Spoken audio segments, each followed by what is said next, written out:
Ora, bem-vindos ao Prima Qualquer Tecla. Cá estamos novamente todos para conversar um bocadinho sobre tecnologia, traduzindo para pessoas normais. E hoje temos o quê de tópicos? Temos o Armando, que nos vai falar sobre contact tracing. Temos o Paulo Oriano, que nos vai falar sobre ensino à distância ou ensino remoto. E por fim, o tópico mais genérico deles todos passa para o Pedro Aniceto, que é sobre a segurança informática e a psicologia da segurança informática, certo? Olha, quero dizer que em tempo de crise, as pessoas entregam tudo. Ou seja, eu tenho assistido nestes últimos mês e meio, a uma situação que nós tínhamos uma linha, uma baseline de cuidados. As pessoas têm cuidado, têm algum cuidado na manutenção das suas passwords, no estado, mas de repente viram-se num estado de pressão que precisam de algum apoio, precisam de falar com estruturas porque não conseguem implementar uma aplicação, não conseguem implementar uma plataforma e de repente é como se um balde de insanidade tivesse caído sobre o mundo inteiro e tu vês toda a gente na ânsia de resolver um problema a expor situações a call centers, a expor situações a helpdesks com todas as portas abertas. Ou seja, eu estou aflito, eu estou numa situação em talance, você, eu preciso, eu dou-lhe tudo, tome lá passwords, tome links, tome acessos a discos, dão tudo e mais alguma coisa, e isto requer urgentemente que alguém se ocupe de voltar ao básico em termos de segurança informática. Porque nós estamos habituados à segurança informática a um nível mais corporate, mais alto, mas esquecemos-nos por completo da completa insanidade que vai no user singular. E o user singular precisa urgentemente de algum coaching de segurança informática, do mais básico que se possa imaginar. Eu consigo receber fotografias de clientes que muitas vezes me fotografam o ecrã com o seu belo telefone e consigo ler passwords e notas de acesso coladas em monitores em post-its, o que é absolutamente extraordinário do ponto de vista de segurança básica. Tu utilizas alguma aplicação para controle de gestão de passwords ou tens o teu bloco de notas para gerir isso? Não, tenho duas situações. Tenho a situação de corrente de um password manager, no qual confesso que por vezes tomo nota no meu Secret Black Book, que está num cofre bem guardado, que existe fisicamente. Eu tenho um registro físico de passwords e outras particularidades de acesso, mas divido-me entre o uso do. Como não vou ao cofre constantemente, como não vou ao livrinho constantemente, faço uma espécie de resumo do dia e à semana registro fisicamente. Como quando em situação de catástrofe, eu durante muito tempo não tive o registro físico, mas houve uma altura que tive uma situação de catástrofe em que mesmo o acesso ao manager me foi inviabilizado durante 2 ou 3 dias, pá, e fiquei preocupado com a hipótese de um dia ser permanente. E então passei a registar fisicamente. Ahm, Paulo, por trás dessa parede que tu tens aí, é onde tu guardas as tuas passwords ou recomendas às pessoas e na empresa onde tu trabalhas para elas registarem isto no folha Excel ou numa aplicação específica? Qual é que é a tua experiência nisso? Essa da folha Excel é de um sadismo extremo. Não recomendo decididamente isso. Quer na empresa de trabalho, quer a título pessoal, há muitos anos utilizamos o OnePassword. Basicamente, para quem não conhece, é um cofre virtual de passwords que nos mantém as passwords, que nos convida a ser disciplinados a mudar as passwords cada vez que há um problema de segurança, etc, etc. E eu anseio pelo momento no mundo em que não haja passwords. Neste momento, a segunda melhor solução a não haver passwords é basicamente haver os 2 tokens de autenticação, ou seja, algo que o utilizador tem com ele, a password, e algo que ele recebe num outro device, um código, por exemplo, de telemóvel. Ok, junto ao melhor dos dois mundos, isso é ativável neste momento nos principais serviços, de Facebooks, Googles, etc, etc. Mas ainda não é uma solução ideal. A solução ideal é literalmente não haver passwords, ter utilizado, em vez de passwords, biometria, etc, etc. Agrada-me bastante mais e, ao contrário do que as pessoas pensam, roubar dedos às pessoas ou cortar dedos às pessoas não serve para depois abrir o cofre. O dedo tem que estar vivo. Infelizmente, isto tem que ser bem implementado e mostra a história dos telemóveis recentes, que quando nós falamos em leitores de impressões digitais há um bocadinho de tudo. Ou seja, há coisas muito boas e coisas muito más, a mesma coisa para os identificadores da face humana, há coisas muito boas e coisas muito más. Aliás, se houve coisa com que eu me parti a rir, infelizmente, nos últimos tempos, foi com os novos iPhones, com o reconhecimento facial, a terem um ligeiro problema com as máscaras. Sim, vai ser um problema. E se estiveres com luvas. Já é um problema em equação.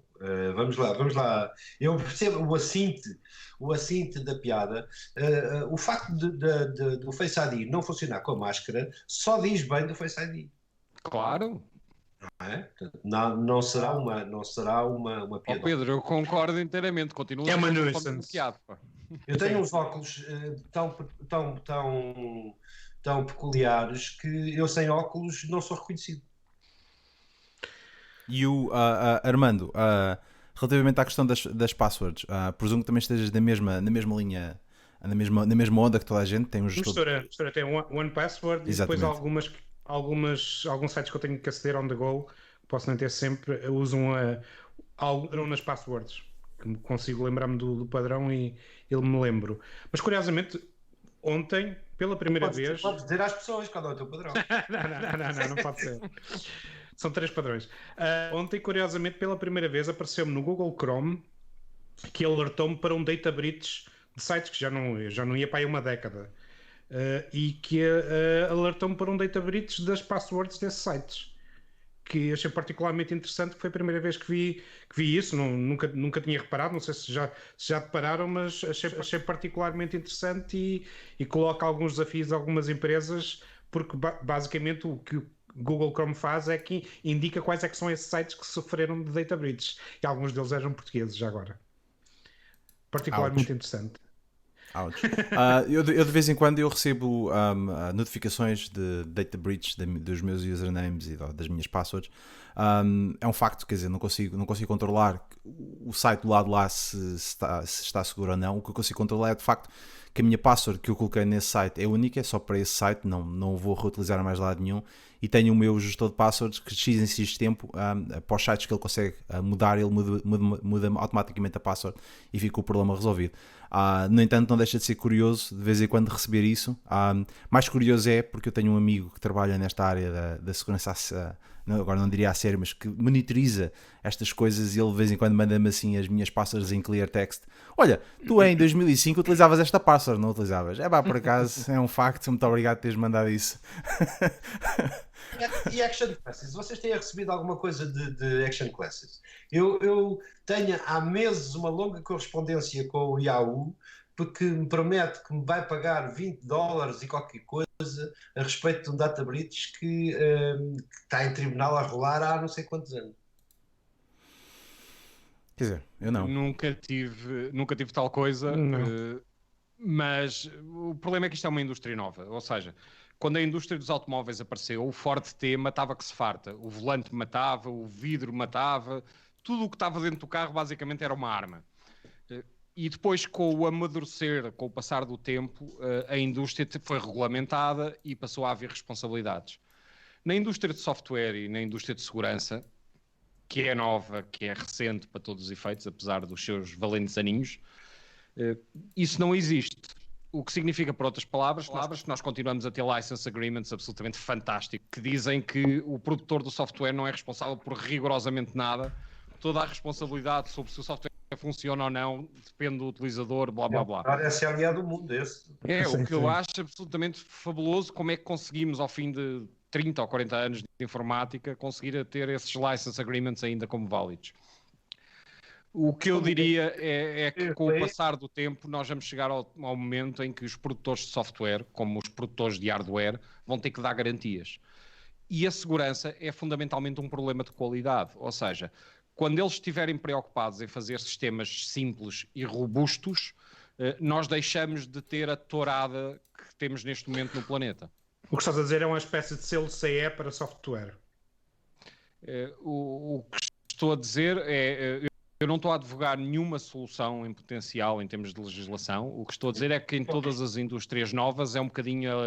E à medida que vai ganhando maturidade a indústria, nós passamos a ter então algo mais equilibrado a favor dos vários utilizadores. Uma das coisas que eu acho particular piada, eu há bocado falei na ideia de não haver passwords. Não haver passwords por um motivo. É porque o elo mais fraco da cadeia é sempre o ser humano. Eu lembro-me quando era miúdo e inconsciente, etc, de ligar para pessoas e perguntar as passwords, literalmente no meio da conversa, e as pessoas me darem passwords. E isto eram pessoas que trabalhavam em grandes empresas. E com toda a facilidade eu dizia que era o senhor qualquer coisa da Portugal Telecom, havia um problema com o NUI qualquer coisa de acesso à NetPack, e as pessoas todas, sem exceção, imediatamente colaboravam na mudança de password que eu estava a fazer do meu lado, em que eu pedia a password atual, está aqui a nova, e muito obrigado, fiquei com acesso a isto durante o próximo milénio. Paulo, tu pensas que isto mudou?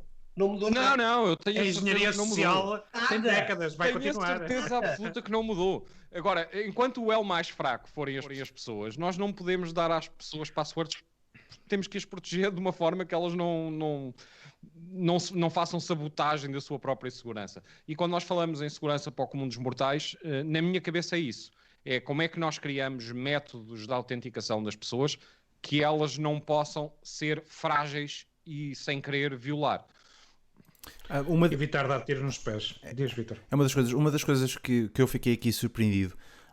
Por exemplo, quando nós assistimos aqui ao site das finanças aqui local do Reino Unido, a nossa voz é a nossa password, ou seja, nós temos de falar uma frase com a nossa voz e ele vai nos autenticar no sistema. Muito sinceramente, entendo aquilo. Isso é uma really bad idea. A tantos níveis. É, mas quer dizer, se tu... Vítor, a tantos níveis. Vamos lá ver. Sim, mas é melhor do que ter a password de acesso às finanças ser dada pelo site das finanças daqui ou ser uma coisa limitada àquilo que eles querem. Portanto, eu não consigo claramente colocar qualquer coisa. Confesso, não sei, sabes? O Hacker Computer Club alemão, há uns anos atrás, demonstrou as fragilidades das passwords por fingerprinting no iPhone. E basicamente explicou como é que a partir do copo apanhavam a password, como é que enganavam o sensor, etc. A mesma coisa fez também para os Androids e o reconhecimento visual em Androids há uns tempos atrás. E basicamente, pelo menos estes sistemas obrigam-nos a estar fisicamente com alguém para poder capturar qualquer coisa semelhante às impressões digitais dessa pessoa ou uma boa fotografia dessa pessoa, etc. No caso da voz, nem isso. No caso da voz, por exemplo, se tu és um autor de um magnífico podcast, eu diria que tens excelentes hipóteses de estar a dar a tua password das finanças do Reino Unido. É um facto. Desde que o som seja suficientemente bom. Sim, é um facto. Sobretudo agora com os deepfakes e com uma série de outras coisas, portanto vai ser um bocado complicado a fazer isso. Uma das coisas que eu já vi, por exemplo, aqui quando tu pedes um cartão de crédito, eu acho que vocês também tiveram isso, no Revolut ou no Monzo ou no Sterling, ele pede para nós gravarmos um vídeo e coisas assim do género. Também vai ser uma questão de tempo até alguém colocar a minha cara ou alguma coisa, fazer uma espécie de fake live e colocar a fazer uma autenticação por mim via vídeo com a minha voz, porque não é muito difícil com as tecnologias que nós temos. Portanto, isto é a rúbrica do programa chamada o top das piores ideias. Exatamente. Exatamente.